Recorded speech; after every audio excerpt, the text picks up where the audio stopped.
আজকের গৃহপ্রবেশ পর্বে ঘরের ভেতরে উৎসবের আলো, হাসি আর কথার গুঞ্জন থাকলেও শুভর মন জুড়ে রয়েছে এক গভীর শূন্যতা। সবাই যখন কেশবকে ঘিরে আনন্দে মেতে ওঠে, তখন শুভ বাইরে থেকে নিজেকে স্বাভাবিক রাখার চেষ্টা করলেও ভেতরে ভেতরে স্ত্রীর অভাব তাকে প্রতিনিয়ত কুড়ে কুড়ে খাচ্ছে। আর আজকের দিনটি সেই পুরনো ক্ষতকে আরও স্পষ্ট করে তোলে।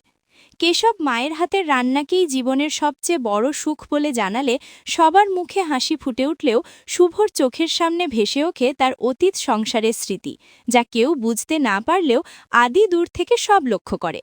গিফট খোলা, হাসি ঠাট্টা আর কেক কাটার মাঝেই রঞ্জনিনীর হঠাৎ রাগে পরিবেশ ভারী হয়ে ওঠে।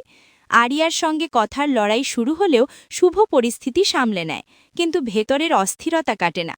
খাওয়ার সময় কেশব সাজবাতিকে তার একমাত্র বোন বলে ফেলতেই শুভ ভেঙে পড়ে নিজের ঘরে চলে যায়।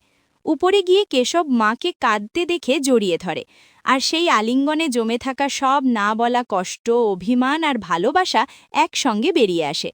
শুভ স্বীকার করে কিছু কথা ইচ্ছে করে না বললেও পুরনো যন্ত্রণাকে জাগিয়ে তোলে, আর কেশব তাকে আশ্বাস দেয় সে কখনো নিজের বোন বা মায়ের কষ্ট ভুলতে পারে না। এই দৃশ্য দেখে আদি বুঝে যায় এই বাড়ির আসল লড়াই বাইরের শত্রুর সঙ্গে নয়, বরং ভেতরের শূন্যতা আর অব্যক্ত কষ্টের সঙ্গে। নিচে কেউ পুরোটা না বুঝলেও ধীরে ধীরে পরিস্থিতি শান্ত হয়। শুভ আবার নিজেকে শক্ত করার চেষ্টা করে এবং কেশবের হাত ধরে দাঁড়িয়ে সবাইকে একসঙ্গে থাকার কথা বলে। রাত গভীর হলে রায়বাড়িতে নীরবতা নামে। শুভ দীর্ঘদিন পর একটু শান্ত ঘুমের আশা করে, আর কেশব ছাদে দাঁড়িয়ে বুঝতে পারে তার ফেরা শুধু আনন্দের জন্য নয়, বহু ভাঙা সম্পর্ক জোড়া লাগানোর জন্য। ভোরে শুভ নিজে ঠাকুরঘর পরিষ্কার করে আর স্ত্রীর ছবির সামনে দাঁড়িয়ে শান্তি খুঁজে পায়। কেশব নীরবে পাশে বসে সেই মুহূর্ত ভাগ করে নেয়। সকালের নাস্তায় বহুদিন পর সবাই একসঙ্গে বসে।